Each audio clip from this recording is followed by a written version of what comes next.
Wave FM 96.6 presents radio कहानी। Radio कहानी में अब आप सुन सकेंगे आज की कहानी अलादीन की चारपाई, जिसे तहरीर किया है अली अकबर नातिक ने और आवाज है लुकमान रजा की। अलादीन की चारपाई सुबह सड़क के किनारे जुड़वां दरख्तों की छांव में बिछ जाती और 8-10 मूड़े लग जाते। यहाँ रोज़ाना के बैठने वालों के अलावा राहगीर भी रुक जाते थे। सर्दियों में सफ़ेद धूप हल्की हल्की हरारत पहुँचाती। सड़क के दूसरे किनारे बब्बर मोची का छप्पर था। बब्बर मोची मोटे चमड़े से देसी जूते बनाता। अक्सर नए जूते पर काम करने से पहले अलादीन से मशवरा करना और उसे चमड़ा दिखाना ज़रूरी समझता। जूता बनवाने वाले भी बब्बर मोची से जूता लेकर पहले अलादीन को दिखाते। वो जूते की इतनी तारीफ़ करता कि ख़रीदने वाला और बेचने वाला दोनों खुश हो जाते। गांव की बाज़ औरतें भी फेरी वालों से कपड़े वगैरह ख़रीद कर सीधी अलादीन की चारपाई का रुख करतीं और कहती, बाबा ये कपड़ा तो देख कैसा है। अलादीन उसकी इतनी तारीफ़ करता कि सुनने वालों पर मुबालिगा होने लगता। एक दिन अलादीन की बीवी उससे कहने लगी कि ये तुम क्या हर अच्छी बुरी चीज़ की तारीफ़ें करते रहते हो, बुरी से बुरी शय को भी सोने चांदी से मिला देते हो। अलादीन जवाब देता, अब पलिए इसमें मेरा क्या जाता है। अब जो चीज़ जिसने खरीद ली है वो वापस करने से तो रही, अगर बुरी भी है तो मेरे बुरा कहने से सवाए उसका दिल दुखने के और तो कोई फायदा नहीं होगा। चारपाई के गिर्द पड़े मूड़ों पर बैठने वालों में शीदा बटेर, बाबू रजब अली, जमाल भट्टी और दूसरे 2-4 लोग ऐसे थे कि उनको मौत ही नागा कराए तो कराए। जमाल भट्टी ने बैठते ही सामने वाले मूड़े को खींच कर आगे किया और हुक्के को अपनी तरफ खींच कर बोला, भाई अलादीन, ये वतनों के किस्से भी अजीब होते हैं। पला जाड़े से पहले किसको पता था यूं देश देश मारे फिरेंगे। फिरोजपुर में चोरी चकारी का चंगा पला कारोबार था और इज्जत की रोटी खाते थे।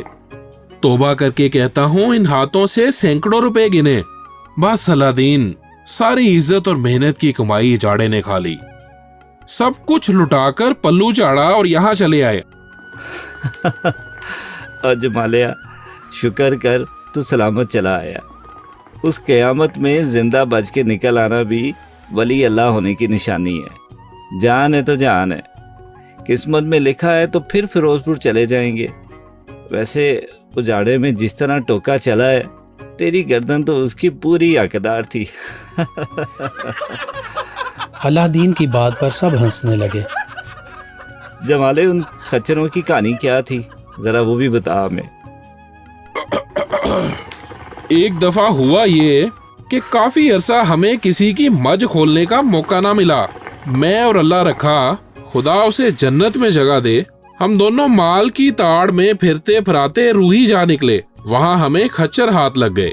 उस वक़्त हमें उनकी कीमत का अंदाजा नहीं था। मैंने सोचा हम ये माल ईसा और दिलावर को दे देते हैं। ये दोनों भी बड़े कारीगर चोर थे। ये दोनों भाई रियासत पटियाला से माल चोरी करके फिरोजपुर में लाकर बेचते। अलादीन, ये काम 3 साल चलता रहा। एक दफा हम खच्चर लेकर आ रहे थे कि हमें एक कमियार मिल गया। उसने कहा दोनों के 250 ले लो। ये सुनते ही हमारे होश उड़ गए। उस वक़्त अच्छी से अच्छी गाय की कीमत 50 रुपए से ज्यादा नहीं थी। अब मुझे पता ये चला कि जिसे हम खोता समझते रहे वो तो गाय से 3 गुना कीमती था और ईसा हमें बुद्धू बनाकर कितना अरसा हमारा कबाड़ा करता रहा। जमाल की इस बात से सब हंस हंस कर तोहरे होने लगे। बाबे अलादीन ने हंसते हुए पूछा, और फिर क्या तूने ईसा से हिसाब किया? ओ, हिसाब किताब क्या करना था मियाँ। इतने में बाबे के बेटे नजीर ने बाहर आकर कहा, बाबा जी रोटी तैयार है। इसका मतलब था दोपहर के सूरज ने असर तक छुट्टी की घंटी बजा दी। सब उठकर अपने घरों को चल पड़े। अलादीन का बेटा उसे उठाकर घर ले गया और 4 बजे दोपहर तक महफिल बर्खास्त हो गई।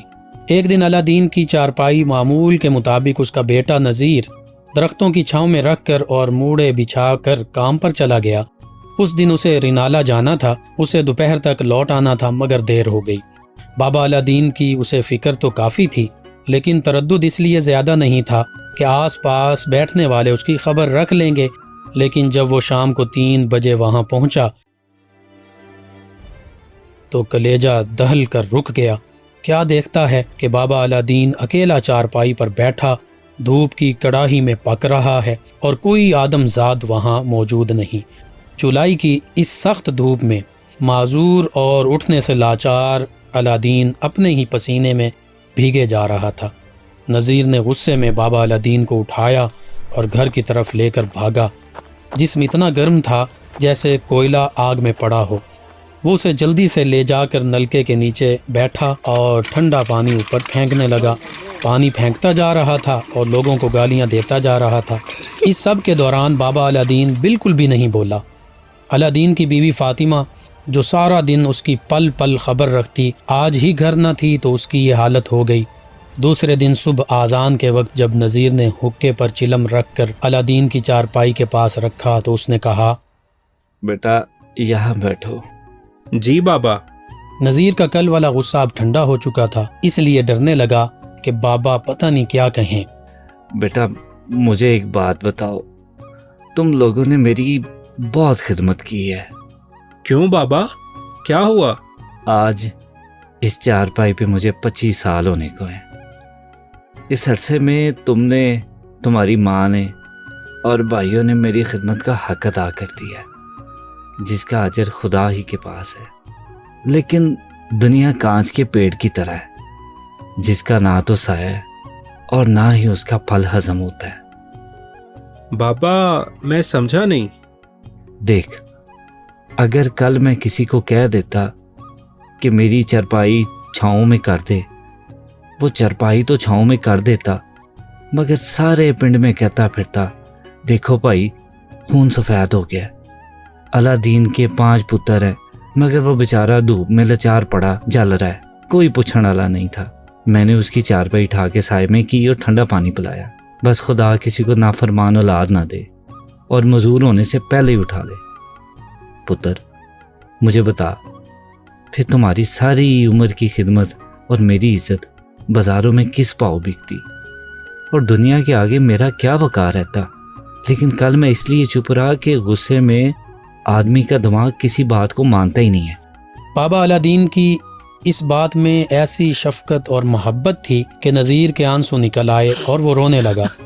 علا دین نے اس کا سر اپنی گود میں رکھ لیا جس میں پوری کائنات کا پیار بھرا تھا۔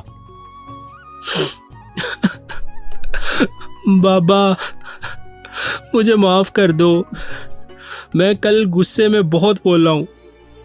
اس واقعے کے چند دن بعد علا دین کی چارپائی قبرستان میں آ گئی اور وہ اللہ کو پیارا ہو گیا۔ علا دین کی وفات کے بعد نذیر اور اس کے بھائیوں کو یہ احساس ہوا کہ قبر میں علا دین دفن نہیں ہوا بلکہ ایک پوری تہذیب دفن ہو گئی۔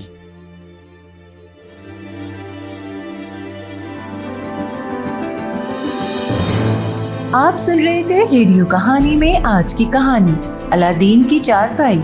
مرکزی کرداروں میں شامل تھے فاروق شیخ، عمر مسعود اور مزمل اشرف، اور اس کہانی کو پروڈیوس کیا ہے فاروق شیخ، اسد فریدی، سلمان منیر اور ٹیم نے۔